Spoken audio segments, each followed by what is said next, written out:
हृदय भक्तों, श्रीमद् भगवद गीता का प्रथम अध्याय। पहला अध्याय। श्री ओम नमो भगवते वासुदेवाय विश्वेश्वराय आदि पुरुष अपरंपार अलेख पुरुषाय नमः। दोहा। जगत बंधु ज्योति स्वरूप जिय की जाननहार, हरि यस मांगन आयो दास प्रभु के द्वार। श्री भगवान जी ने अर्जुन को जो गीता ज्ञान दिया है सो मुझे मिले।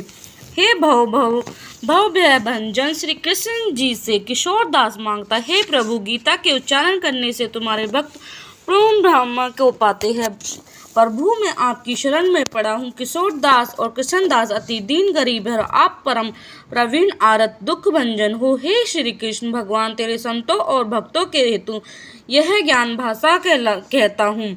श्री गीता के ज्ञान की कथा प्रारंभ। जब कौरव पांडव महाभारत के युद्ध को चले तब राजा धृतराष्ट्र ने कहा, मैं भी युद्ध को देखने चलूंगा। तब श्री व्यास जी ने कहा, हे राजन, नेत्र के बिना क्या देखोगे?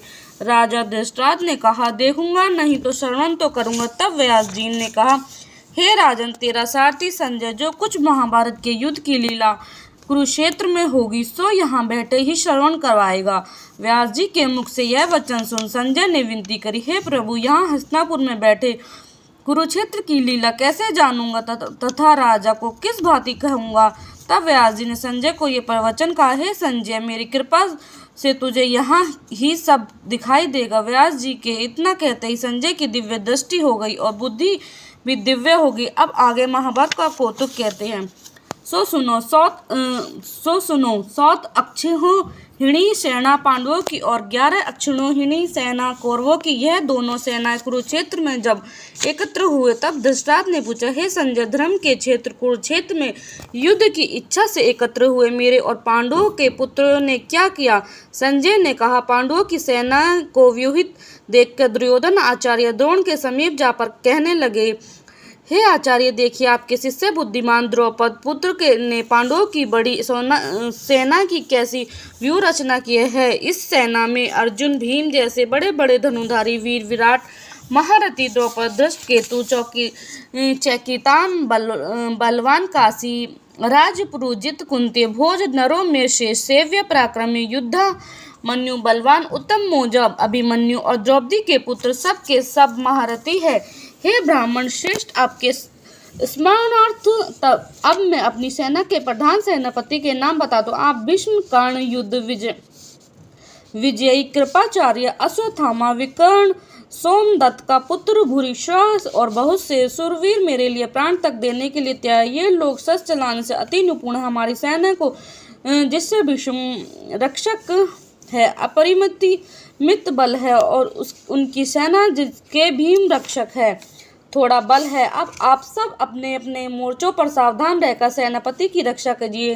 भीष्म पितामह ने दुर्योधन को प्रसन्न करते हुए और ऊंचे स्वर से गरजते हुए शंख बजाया। फिर वहां चारों ओर शंख, नगाड़े, ढोल, गोमुखादि बाजे बजने लगे, जिसका बड़ा भयंकर शब्द हुआ, जिसके अनंतर श्री कृष्ण और पांडव अर्जुन ने दिव्य शंखों को बजाया। श्री कृष्ण ने पांच जन और अर्जुन ने भी देवदत्त नामक शंख को और भीषण कर्म करने वाले भीम ने पौड्रिक नामक बड़े शंख को बजाया। कुंती पुत्र राजा युधिष्ठिर ने अनंत विजय, नकुल ने सुघोष और महादेव ने मणिपुष्प और धनुधर, काशीराज शिखंडी, धृष्टद्युम्न, विराट, अपराजित, सात्यकी, राजा द्रौपद और द्रौपदी के 5 पुत्र और महाभव अभिमन्यु, इन सब वीरों ने अपने अपने शंखों को बजाया। उन शंखों के भारी शब्द से आकाश और पृथ्वी गूंज उठे। धृतराष्ट्र के पुत्रों के हृदय कांप उठे। हे राजन, अर्जुन ने कौरवों को युद्ध के लिए प्रस्तुत देखकर धनुष उठाकर श्री कृष्ण से कहा, हे अच्युत,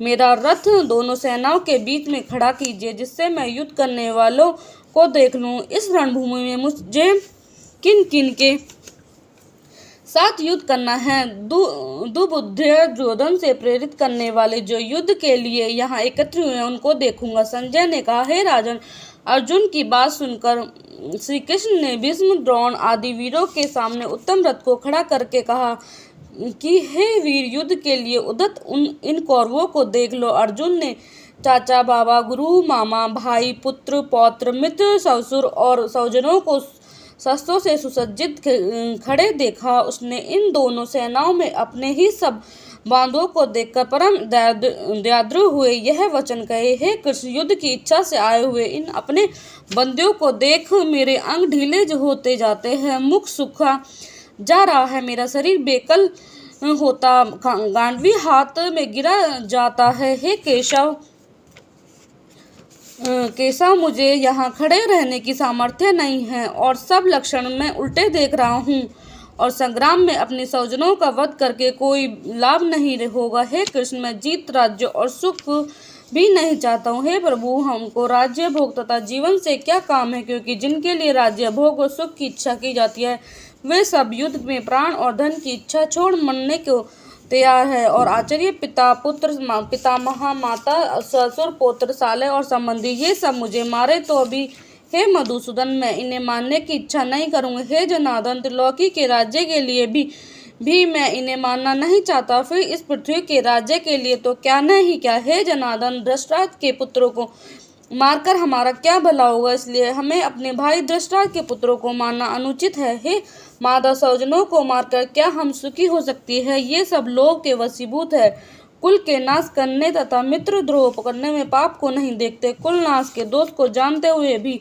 हमको यह पातक से कोई नहीं दूर रहना चाहिए, दूर रहना चाहिए। कुल का नाश होने से कुल के प्राचीन धर्म नष्ट हो जाते हैं, फिर धर्म नाश होने से कुल के में पाप बढ़ता है। हे कृष्ण, पाप से कुल की स्त्रियां व्यभिचारिणी होती है, जिससे वर्ण संकर संतान उत्पन्न होती है। वह वर्ण संकर जिन पुरुषों ने कुल को नाश किया है उनको तथा उस कुल को नरक में पहुंचाते हैं, क्योंकि श्राद्ध तर्पण आदि बंद हो जाते हैं। वर्ण संकर बनाने वाले दोषों से कुल ध्वंस को के जाति धर्म, कुल धर्म निरंतर नाश होते हैं। हे जनार्दन, मैंने बराबर सुना है कि कुल धर्म नष्ट होने से